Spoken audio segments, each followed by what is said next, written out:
निकाय में गूंजा बंटाधार, कांग्रेस की छवि पर फिर प्रहार। दिग्विजय सिंह से बीजेपी की अदावत पुरानी है। एमपी निकाय चुनाव में बीजेपी दिग्विजय सिंह को लेकर एग्रेसिव मोड में एक बार फिर है, या यूं कहें कि किसी तरह बीजेपी दिग्विजय सिंह को मैदान में खींचने की तैयारी में है। सीएम और प्रदेश अध्यक्ष दोनों ने एक बार फिर बंटाधार कहकर दिग्विजय को घेरा है, लेकिन सवाल यही है कि बीजेपी के निशाने पर आखिर दिग्विजय सिंह ही क्यों है, और इसे समझना भी ज्यादा मुश्किल नहीं है। दिग्विजय सिंह की मिस्टर बंटाधार की छवि पेश करके बीजेपी हमेशा राजनीतिक लाभ उठाने में सफल रही है, और निकाय चुनाव में भी उसने एक बार फिर ये राग छेड़ दिया है। वो बंटाधार अब भी कांग्रेस का पीछा नहीं छोड़ रहा है, और फिर बंटाधार करेगा भाई। मध्य प्रदेश का किया, भोपाल का किया, तबाह और बर्बाद किया भोपाल। लेकिन भोपाल को सुंदर शहर बनाया तो भारतीय जनता पार्टी की सरकार ने बनाया, भारतीय जनता पार्टी के नगर निगम ने बनाया। बोलो सही बात है कि नहीं? पूरे मध्य प्रदेश जो 2003 का मध्य प्रदेश था, कांग्रेस की सरकार में दिग्विजय सिंह के नेतृत्व में, जो 2003 से पहले का मध्य प्रदेश, और 2003 के बाद भारतीय जनता पार्टी की सरकार बनी, मध्य प्रदेश के मुख्यमंत्री शिवराज सिंह चौहान बने। तो 2003 के बाद भारतीय जनता पार्टी के नेतृत्व में चाहे 16 नगर निगम हो, और जिनको मैंने कहा कि नगर पालिका से लेकर ग्रामीण निकाय के सभी क्षेत्रों के अंदर, मित्रों में गर्व से कह सकता हूं, जो बीमारी राज्य था वो शिवराज सिंह चौहान और भारतीय जनता पार्टी के नेतृत्व में आज विकसित राज्य की श्रेणी में आकर के खड़ा है। निकाय चुनाव में बीजेपी कांग्रेस के बड़े नेताओं की छवि को आधार बनाकर खुद की जीत का रास्ता आसान बनाने की कोशिश में है। हालांकि कमलनाथ किसी भी मुद्दे पर नपी तुली प्रतिक्रिया देते हैं, लेकिन दिग्विजय सिंह ऐसे या वैसे अपने बयान से अक्सर चर्चा में आ ही जाते हैं, जिसका बीजेपी अक्सर फायदा उठाती है। ये बात दिग्विजय सिंह खुद भी मानते हैं कि उनका इस्तेमाल पंचिंग बैग की तरह होता है। ये पंचिंग बैग आप क्यों हैं? क्या आपकी ताकत इसके लिए जिम्मेदार है, जो मध्य प्रदेश की राजनीति में हमेशा बनी रही? मैं राजनीति में जी आया हूं कुछ विचारों के साथ, जी, कुछ आदर्शों के साथ, जी, कुछ विचारधारा के साथ, जी, उससे मैं समझौता नहीं करता। जो व्यक्ति गाली न सह सके या गाली न सुन सके, वो राजनीति में क्या कर रहा है? इसलिए यहाँ तो मोटी चमड़ी लेकर ही किसी भी राजनेता को आना चाहिए, और इसे हम लोग को स्वीकार करना चाहिए कि सच्चाई के से लड़ने के लिए हम कुछ भी बात का सामना करने के लिए तैयार हैं। दिग्विजय सिंह की छवि बीजेपी अपने फायदे के लिए इस्तेमाल करना चाह रही है। हालांकि कांग्रेस का मानना है कि इस बार जनता ये तय कर देगी कि वो किसके साथ है। माननीय शिवराज सिंह जी मुख्यमंत्री हैं, उन्हें हर कुछ बोलने का लाइसेंस है, मगर अब चुनावी रणभूमि पर उन्हें देखना होगा कि किसमें कितना दम है। हम तो ईश्वर से यही प्रार्थना करते हैं कि उनका भ्रम यथावत रहे। बीजेपी शुरू से ही कांग्रेस के बड़े और प्रमुख चेहरों को टारगेट करती रही है, फिर चाहे बात पंडित नेहरू, इंदिरा गांधी या राहुल गांधी की हो। और मध्य प्रदेश में तो बीजेपी 2003 के बाद से ही हर चुनाव में वोटरों को बंटाधार की याद जरूर दिलाती है, और इस निकाय चुनाव में भी वही कहानी दोहराई जा रही है। नमस्कार, मैं हूं मनोज सैनी। आज का हमारा मुद्दा है फिर बंटाधार। निकाय चुनाव में भारतीय जनता पार्टी ने एक बार फिर दिग्विजय सिंह को निशाने पर लिया है। बंटाधार का जिक्र करते हुए सीएम शिवराज और प्रदेश अध्यक्ष वी.डी. शर्मा ने इशारा बोला है, बल्कि सीधा हमला किया है, और 2003 के शासनकाल को भी याद दिलवा दिया। कुल मिलाकर निकाय चुनाव में भी बीजेपी कांग्रेस के बड़े चेहरों को ही निशाना बना रही है। तो इसके मायने क्या निकाला जाए? क्या एक बार फिर भोपाल से जाहिर सी बात है कि विभा पटेल चुनाव मैदान में है, और दिग्विजय सिंह के द्वारा टिकट दिलवाई गई, ये चर्चा का विषय है। ये भारतीय जनता पार्टी कहती है, तमाम जगह से ऐसी खबरें आती हैं। उन्होंने खुद माना है कि कुछ हमारे कुछ उनके, लेकिन सवाल यही है कि बार बार निशाने पर दिग्विजय सिंह बीजेपी के क्यों आ जाते हैं? क्या बीजेपी को ये लगता है कि इससे राह आसान हो जाएगी, या आज भी जनता वही सब चीज़ें मानकर चल रही है कि जो दिग्विजय सिंह ने कहा था या दिग्विजय सिंह के शासनकाल की बात थी, बीजेपी उसी को करती रहेगी। तो आज समझते हैं इसी को कि बार बार क्यों दिग्विजय सिंह आ जाते निशाने पर। मेरे साथ 3 मेहमान जुड़ रहे हैं। डॉक्टर हितेश वाजपेयी जी हैं, प्रवक्ता भारतीय जनता पार्टी के। हितेश जी, आपका बहुत स्वागत है। योगेश यादव जी हैं, प्रवक्ता कांग्रेस के। योगेश जी, आपका भी बहुत स्वागत है। दिनेश गुप्ता जी हैं, वरिष्ठ पत्रकार, सर आपका भी बहुत स्वागत है। डॉक्टर साहब, पहले आपके पास ही, क्योंकि लगातार आपके निशाने पर ही दिग्विजय सिंह जी होते हैं, तो क्या कोई और नहीं मिलता या कुछ और मुद्दे दिखाई नहीं देते, दिग्विजय सिंह को आप बार बार ले आते हैं? देखिए, स्थानीय निकाय के चुनाव है, तो स्थानीय निकाय के चुनाव में हम काला सफ़ेद कैसे बताएं? हमको कुछ ना कुछ तो बताना पड़ेगा ना दर्शकों को।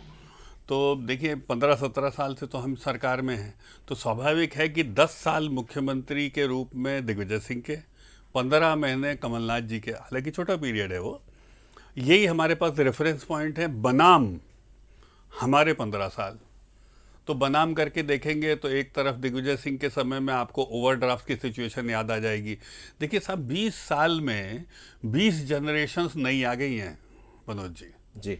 आप सोचिएगा, जो दिग्विजय सिंह को जब हमने उखाड़ के फेंका था, तो जो बालक पैदा हुआ था उस साल भारतीय जनता पार्टी के कमल की सरकार के दौरान, वो साहब वोटर हो गया है आज। तो इस बात को हमको समझना पड़ेगा, तो उसको बताना पड़ेगा। जैसे अपन नहीं बताते अंग्रेज ये कर गए, तो ऐसे ही ये वाले अंग्रेज क्या कर गए, ये बताना बहुत ज़रूरी है। और जब तक हम इसको नहीं बताएंगे, तब तक हम अच्छाई को समझ नहीं पाएंगे। अच्छा, अच्छाई को समझाने के लिए ये समझाना जरूरी, बहुत जरूरी। साहब, गड्ढे नहीं दिखाएंगे तो पुल कैसे समझ में आएगा? ये एक पैटर्न है। तो हमने इसको बताने का प्रयास किया है कि उस समय ओवरड्राफ्ट सिचुएशन रहती थी, कर्मी कल्चर था, शिक्षा कर्मी, फलाना कर्मी, ढिकाना कर्मी, संविदा के लोग सड़क पे लट खाते थे। फिर उसके बाद इंदौर में ट्रेजर आइलैंड जैसे बड़े बड़े घोटाले हुए।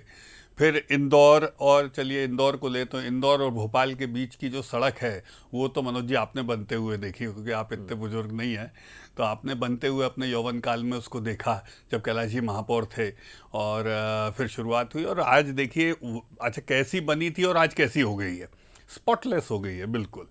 और आज का सफ़र यह है कि मानिए 2 घंटे में हम नाके टू नाके पहुंच जाते हैं। फिर सिटी का ट्रैवल एक अलग बात होती है। फिर MR10, MR11, नया बस स्टैंड ले लो, फिर भोपाल के 3 सावरकर सेतु ले लो, कमलापति सेतु ले लो, राजा भोज सेतु ले लो। फिर उसके बाद स्वर्गीय बाबूलाल गौर जी ने कितना काम किया है स्थानीय निकाय में, मतलब वो तो बुलडोजर मंत्री कहलाते थे। सब चौराहे चल रहा है आप। हाँ, दूसरे प्रकार का है। उस समय क्या अतिक्रमण मुक्त गाड़ियां नहीं निकल पाती थी मनोज जी। तो भारतीय जनता पार्टी तो इसी रूप में जानी जाती है। वहीं दूसरी ओर बंटाधार साहब हैं, तो उनको हम लोग सामने रखते हैं। और जब जब चुनाव आएंगे साहब, तो हम दिग्विजय सिंह, कमलनाथ जी और इनका जो स्टाइल ऑफ फंक्शनिंग है, उसको हम तथ्यों के साथ में लोगों के बीच रखेंगे, हमारे काम को रखेंगे, और जनता हमको चुनेगी जैसा हमें चुनते आई है। योगेश यादव जी, तो समझ लिया आपने कि फिर एक बार चुनाव में वही दिखाई देने वाला है। डॉक्टर साहब ने भी साफ कर दिया कि हम तो बार बार उन्हीं को रखेंगे, क्योंकि उन्हीं को याद दिलाएंगे उस नई पौध को जो अब यौवन काल में पहुंच गई, वोटर बन गया, 18-19 साल का हो गया वो बच्चा जो 2003 में रहा करता था, जिसका जन्म रहा हो। तो क्या तैयारी है कांग्रेस की? कांग्रेस क्या बताएगी? देखिए मनोज जी, भारतीय जनता पार्टी के पास बताने के लिए कुछ है ही नहीं ना। जो ये काले और सफेद की बात करते हैं, तो सफेद जब जिसके पास नहीं होता है तो उसको काला काला ही नजर आता है।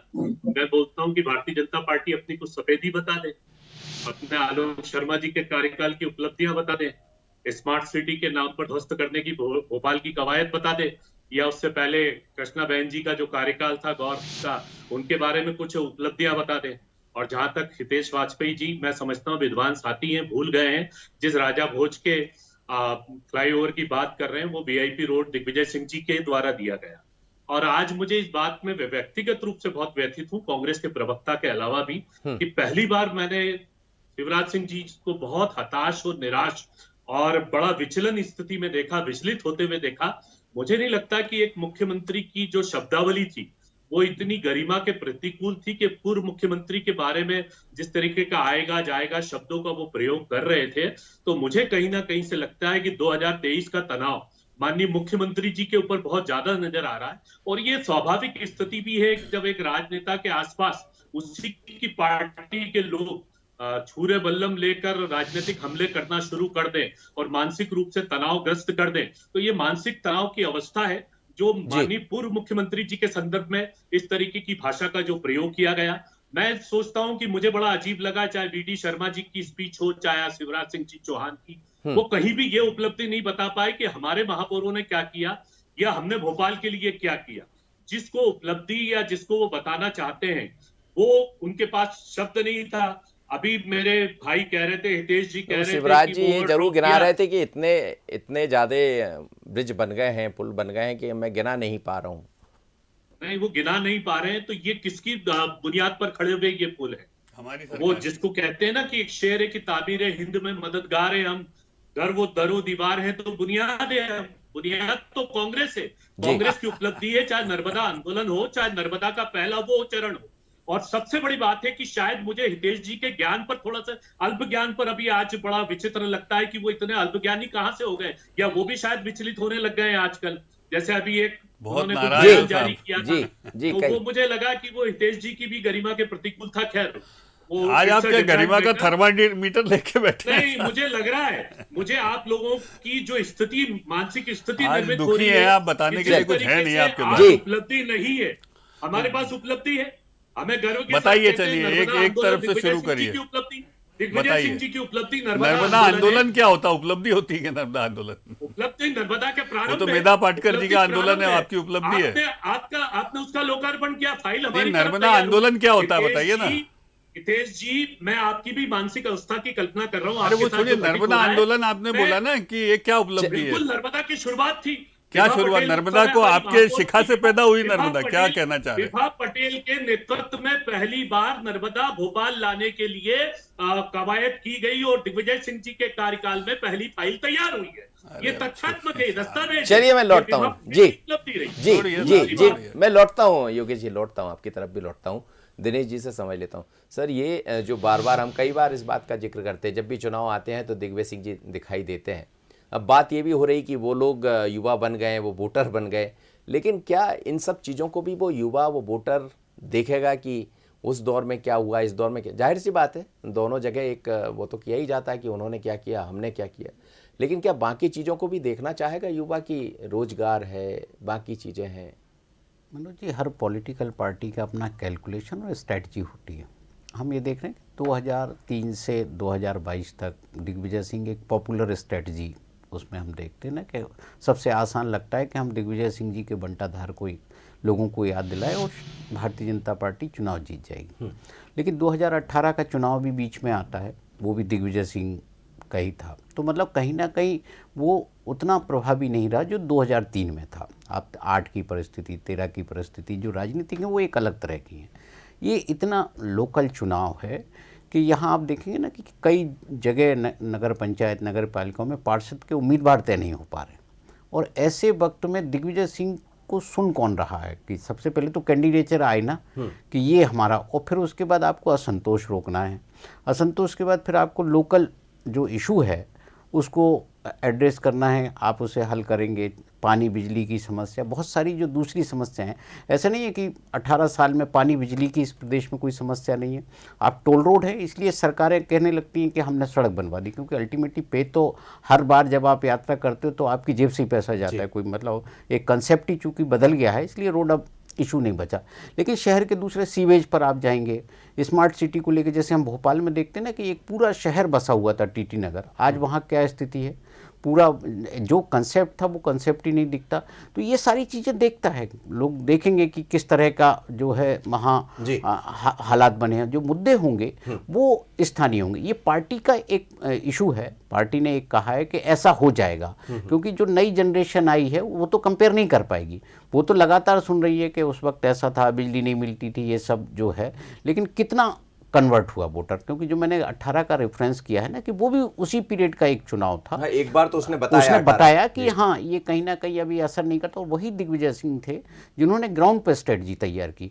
और यदि पार्टी को सबसे ज़्यादा यदि किसी की स्ट्रेटजी से यदि कांग्रेस में डर है तो वो दिग्विजय सिंह से है। इसलिए आप देखें ना कि हर बार कमलनाथ से ज़्यादा दिग्विजय सिंह आपको दिखेंगे, सुरेश पचौरी से ज़्यादा दिखेंगे, अजय सिंह से ज़्यादा दिखेंगे। तो कहीं ना कहीं ऐसा लगता है कि एक जो फेस है कांग्रेस पार्टी में, जैसे राष्ट्रीय स्तर पर राहुल गांधी है, वैसे राज्य में दिग्विजय सिंह को निशाना बनाए तो आपका पॉलिटिकल जो भी मोटिव है वो पूरा हो जाता है। डॉक्टर साहब, ये डर भी है क्या कहीं भारतीय जनता पार्टी के भीतर, जैसा बार बार दिग्विजय सिंह का जिक्र आ जाता है या फिर वो युवा बाकी चीज़ें भी देखना चाहेगा? जैसे स्मार्ट सिटी की बात चल रही है, भोपाल की हम सब भोपाल में रहे, हरा भरा मध्य प्रदेश, हरा भरा भोपाल, हृदय है पूरे देश का मध्य प्रदेश, तो वो चीज़ों में भी कहीं कमी आई, वो भी तो आप लोग को बताना ही पड़ेगा। देखिए, मैं आपको बता दूं, अभी जब मैं आपसे बात कर रहा हूं, मनोज जी, दिनेश जी बहुत अच्छे से जानते हैं, मध्य प्रदेश एकमात्र उन राज्यों में से है जहां पर वन आच्छादित क्षेत्र 2% बढ़ा है पिछले 15 साल में। ये ऑन रिकॉर्ड बोल रहा हूं मैं। हाँ, आप ये कह सकते हैं भोपाल इंदौर कम हुआ होगा, हाँ एग्रीड, लेकिन मध्य प्रदेश का वन आच्छादित क्षेत्र देश के अन्य राज्यों की टैली में 2% बढ़ा है। तो ये आपने देखा होगा, जो मुख्यमंत्री जी रोज पौधा लगाते हैं, एक प्रतीकात्मक रूप से वो संदेश देने की कोशिश करते हैं, लगाने लगे। एग्जैक्टली। तो लेकिन 3 पौधे से तो कुछ नहीं होगा ना मनोज जी। तो इसका मतलब देश प्रदेश के जो हमारे नागरिक हैं वो उनके साथ कंधे से कंधा मिलाकर काम कर रहे हैं, जिनके नाम हम नहीं जानते, जिनके फोटो भी नहीं आते होंगे, क्योंकि ये 2% वन क्षेत्र ऐसी थोड़ा ना बढ़ जाएगा। हमारा सामाजिक वानिकी कार्यक्रम काम कर रहा होगा, कई जगह ठीक काम हो रहा होगा, कई जगह नहीं भी हो रहा होगा, लेकिन ultimately the result is that हम 2% बढ़ा पाए, हम कम नहीं किया है। एक बात जो बार बार विषय आता है, इसलिए मैंने बोला। दूसरा, बहुत अच्छी बात दिनेश जी के वक्तव्य में निकल के आई, मैं तो उसको अपनी गाइडलाइन के रूप में लेता हूँ कि ये बात सच है कि ड्रेनेज और सीवेज ये अब एकमात्र बड़ी समस्या हमारे बड़े नगरों की रह गई है दिनेश जी। मैं इसको स्वीकार करता हूँ, क्योंकि नर्मदा जल घर घर पहुंच गया है, हर वार्ड में पहुंच गया है, तो पेयजल स्वच्छ सबको मिले, नियमित मिले, इसकी व्यवस्था हमने सुनिश्चित कर ली है। इसके बाद प्रधानमंत्री आवास के रूप में तेजी से झुग्गी बस्तियों और इन सबको विस्थापित करके ठीक जगह पहुंचाने का और स्मार्ट सिटी के अंतर्गत बेहतर रोड्स और मोहल्ले बनाने का काम हो रहा है। इंदौर का जैसे मैंने उदाहरण दिया, MR10, 11 जो ट्रैफिक कंजेशन है उसको दूर करने का काम हुआ है, बस स्टैंड्स बेहतर हुए हैं, अतिक्रमण मुक्त हुए हैं। तो ये सब काम तो हम कर रहे हैं, लेकिन हाँ दिनेश जी, ये एजेंडा में हमको डालना चाहिए, हम इसको डालेंगे। और बहुत, फिर मैं अंडरलाइन करके बोलूंगा, क्योंकि साहब बंसल न्यूज़ का कार्यक्रम बहुत देखा जाता है, प्रदेश में हमारी सरकार है, देश में हमारी सरकार है, तो बिल्कुल दिनेश जी काम तो हमें ही करना है। स्वाभाविक है, इस नगर निगम के बाद किसी की हार किसी की जीत, कहीं कहीं होगा, पार्षद आएंगे, तो हम लोग केवल उल्हाने देके योगेंद्र जी की तरह निकल के चुपचाप पतली गली से नहीं जा सकते। तो मेरे लिए तो मेरा बहुत प्रिय विषय आपने दे दिया। कर रहे थे कि वो 18 महीने की जो सरकार आई है, वो भी आई तो दिग्विजय सिंह के साथ ही थी। दिग्विजय सिंह जी थे, कमलनाथ जी, ज्योतिरादित्य सिंधिया जी जो अब आपके साथ आ गए, बिल्कुल, तो लोगों ने उसको भी देखा है ना भाई। उस समय आपने देखा सारी योजनाएं वाइंड अप हो गई थी। आप मेधावी छात्रों की स्कूटी की ले लो, फिर ये लोग क्या है दुष्चक्र में फंस गए, वो किसान कर्ज माफी के, क्योंकि साहब इतना बजट था नहीं, ना इसकी कोई तैयारी थी। तो अब वो बोल तो गए साहब 1, 2, 10 राहुल गांधी, तो उस लफड़े में ये फंस गए और फंसने के चक्कर में 88 लाख सर्टिफिकेट इन्होंने प्रदेश भर में बांटे, लेकिन 88 लाख किसानों का कर्जा नहीं माफ कर पाए, क्योंकि उसकी राशि बहुत होती है, बिजली के उसका आसान नहीं था। एग्रीड, बिजली के बिल 100 हाँ, बिजली के बिलों में इन्होंने क्या किया, भाई हमारी जो संबल योजना और बाकी योजना के अंतर्गत हम एक जो पैकेज लेके आए थे, उसी को इन्होंने कहा कि दूसरे तरीके से हम प्रस्तुत करेंगे, कुछ कुछ खेल करते रहे उसमें, लेकिन कुल मिला के उसका डिलीवरेबल नहीं हुआ।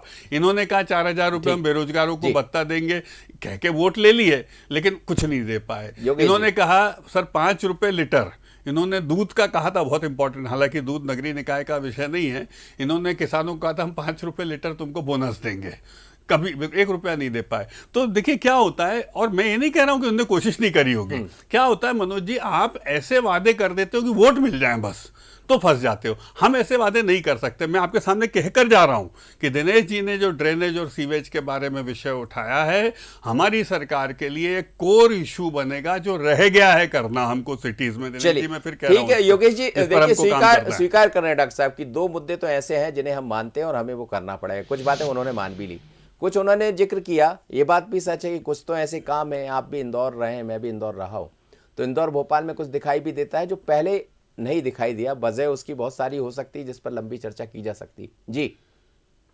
मनोज जी, ड्रेनेज सिस्टम के मामले में या जो सीवरेज सिस्टम है भोपाल का, अभी बस एक पानी गिर जाने दीजिए, आप भी रेंगते हुए चलेंगे, हम भी रेंगते हुए चले, और शायद 18 साल का इनका जो समय है वो इनको संक्षिप्त नजर आ रहा है, तो शायद एक युग की जरूरत होगी, एक शताब्दी की आवश्यकता होगी। ये भी एक वादा कर दीजिए कि 10 और मिला लें सर, 28 कर लेते हैं। देखिए डॉक्टर हितेश वाजपेयी जी, जब आप बोल रहे थे बोलिए बिल्कुल बोलिए, चुप था। आप बोलिए, आप बोलिए। नहीं, मैं मैं तो बिल्कुल चुप 28 था। कर दे आप रहा हूं कुछ- मैं। या आप इतने विचलित हो जाते हैं, आप एकदम क्यों घबरा जाते हैं? आप सुना, पूरी बात सुन। जी जी, बोलिए बोलिए। दूसरी बात है, स्मार्ट सिटी का मामला है, जहां तक आप अच्छी तरह जानते हैं भोपाल किस तरीके से ध्वस्त किया गया। भारतीय जनता पार्टी के जो 2 कार्यकाल हैं, उन कार्यकाल की आप 5 उपलब्धियां गिना दें कि हमने भारतीय जनता पार्टी के इस नगर निगम नगर निकाय के चुनाव में क्या किया। आज के हालात ये है कि भारतीय जनता पार्टी तक में जो कितने गिना दिए मनोज हच पाच और जूतम प्रचार चल रही है, चाहे कैलाश विजयवर्गीय सुमित्रा महाजन जी के सामने बैठे हो, चाहे सुमित्रा महाजन जी वहां पर अरे वो उषा छोड़िए, ये ठाकुर तो जी आपके को यहाँ भी इंदौर चल में रहा है लेकर ऐसा। बैठे। नहीं, क्यों छोड़ दें? बहुत आप जबरदस्त क्या चल बोल रहा रहे है, थे? आप विजुअल कौन सी चले हैं, अच्छा लोगों चीज ने की लात बात कर रहे थे? घूंसे आपका मारे कौन हैं सा अभी टिकट डिस्ट्रीब्यूशन में, पता है आपको? It's not a fair. Video Dr. चले। Hitesh, it's not a fair. Sir, video Dr. चले, ये हितेश, विषय नहीं है, चुनावी Dr. विषय नहीं है हितेश, सर। आपको बोलने की शक्ति नहीं, इसलिए सर, आप बताओ ना, ड्रेनेज बोलिए, के लिए बोलिए। क्या करोगे? डॉक्टर साहब, आपको एक- डर नहीं, लगता उनका है? विषय अलग कर रहे आप डरते हैं। क्यों हैं? डॉक्टर साहब, नहीं, आप डरते हैं। भाई योगेश जी, मनोज जी, आप बताइए, लोग योगेश जी, जूते मनोज जी, लात जी, घूसे बोलिए नहीं आप। चलेगा कांग्रेस बोलिए में। आप। मनोज जी, डिबेट की गरिमा नहीं है। बोलिए आप, भाई बोलिए। फिर आप गरिमा का हितेश मीटर ले आए। वाजपेयी या आप ये हितेश जूते वाजपेयी लात घुसे झूठ में बोल कहाँ रहे चले थे। गए? ये तो क्या झूठ योगेश बोल जी, रहे थे हितेश योगेश वाजपेयी? जी, मैं उस योगेश जी, झूठ को अरे स्वीकार थोड़ी कर रहा नाराज हूं। मत योगेश जी, होइए। मैं उस योगेश- झूठ को सुन रहा था। अरे आपके भाई, झूठ झूठ को मैं कैसे? सुन रहा था। MR10 MR11 झूठ है। बिल्कुल, आप MR10 11 झूठ है। MR11 आपकी ये झूठ है। उपलब्धि है।